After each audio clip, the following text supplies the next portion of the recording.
নমস্কার বন্ধুরা, আশা করছি আপনারা সকলেই খুব ভালো আছেন। ভিন্ন রসদ চ্যানেলের আরও একটি ভ্লগে সকলকে স্বাগত জানাই। আজকে একটা বিশেষ দিনের ভ্লগ আমি আপনাদের সাথে শেয়ার করতে চলেছি। দেখতেই পাবেন যে দিনটা কি। আর আমি যে চিড়িয়াখানা থেকে যে ফুলের গাছটা কিনে এনেছিলাম, সেই গাছটাতে না দুটো ফুল ফুটেছে। আমার দেখে খুবই আনন্দ হয়েছিল। আমি ভেবেছিলাম যে শেয়ার করব, কিন্তু সেটা দেখাবো করে আর ঠিক দেখানো হয়নি। তো আজই দেখিয়ে দিলাম, যেহেতু এই বিশেষ দিনের ভ্লগটা করছি।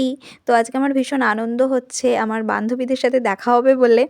তো বান্ধবীরা চলেও এসেছে আমার। আজকে আমরা ফিস্ট করতে যাচ্ছি।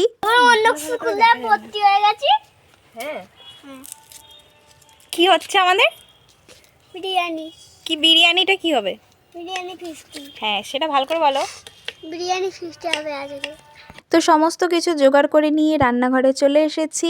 আর আজকে রান্নাটা বেশিরভাগটাই করবে আমার বান্ধবী সঞ্জিতা। তো এখানে মিক্সিতে বেটেও নেওয়া হয়েছে আদা রসুনটাকে। আর আমি এখানে চিকেনটা কিনে এনে তারপর একটুখানি ধুয়ে নিচ্ছিলাম চিকেনটা। আর তারপর আমি চলে গিয়েছিলাম রান্নাঘরে। সেখানে ওইদিকে সঞ্জিতা একটুখানি আলুগুলো ভেজে নিচ্ছিল, আর আমি এখানে চিকেনটাকে ম্যারিনেট করছিলাম। আর অর্পিতা আমাকে সব উপকরণগুলো একটা একটা করে দিচ্ছিল। তো সবাই মিলে একসাথে হলে সমস্ত যে কোনো কাজই করতে ভীষণ ভালো লাগে, আর খুবই হাসি হয় সবাই মিলে একসাথে কাজ করতে করতে। আর বান্ধবীরা থাকলে তো আর কোনো কথাই হয় না। নিশ্চয়ই বুঝতেই পারছেন যে বান্ধবীদের অনেক দিন পর দেখা হলে যেরকম হয় আর কি, যে অনেক গল্প জমে থাকে। তো গল্প করতে করতেই যেন সমস্ত কাজ কোথায় দিয়ে চলে যায়।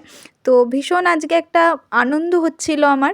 সেই উচ্চ মাধ্যমিক শেষ করার পর যে আমাদের কোচিংয়ের ব্যাচে পড়তে গিয়ে আমরা যতটা সময় একসাথে কাটাতাম, সেই সময়টা আর আমরা পাইনি। অনেক বান্ধবীদের সাথে এখন আর যোগাযোগও নেই। তো এই কজন আমরা বেশ এখনও পর্যন্ত যোগাযোগটা রাখতে পেরেছি, সেটাই ভালো। চিকেনটা এত সুন্দর হয়েছে, আমার তো দেখে মনে হচ্ছে যেন আমি সাদা ভাত দিয়েই খেয়ে নিই। কেন, আমার তো ভাত খেতে, আর ভাত দিয়ে যদি চিকেন থাকে সেটা তো আমার ভীষণ একটা প্রিয় খাবার। তো বিরিয়ানিটা আমার অতটা আমি পছন্দ করি না, তবু এই বান্ধবীদের সঙ্গে পড়ে বললাম যে চলো ফিশটাতে বিরিয়ানি করা হোক। তো রান্নাবান্না মোটামুটি একটুখানি গুছিয়ে নিয়ে তারপর আমি তো স্নান টান করে নিয়ে সবাই মিলে ছাদে উঠে পড়েছিলাম।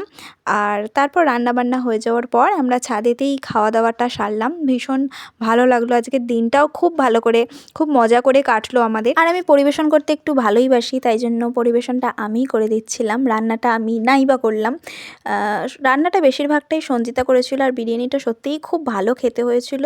তো বেশ মজা করে সবাই মিলে খেলাম। আজকের দিনটাও খুব ভালোভাবে কাটলো। জানি না আবার কবে আমরা এভাবে একসাথে হতে পারবো, অনেকটা সময় কাটাতে পারবো, অনেক গল্প করতে পারবো। তো সেই জন্য খাওয়া দাওয়া করে আমরা বসে পড়েছিলাম জমিয়ে আড্ডা দেওয়ার জন্য। আর দুপুরবেলা এরকম আজকে জমিয়ে আড্ডাটাও হলো। আর দিনটাও তো বেশ ভালো কাটলো, বুঝতেই পারছেন। তো আবার আসবো নতুন কোনো ভিডিও নিয়ে। আজকের মতো টাটা।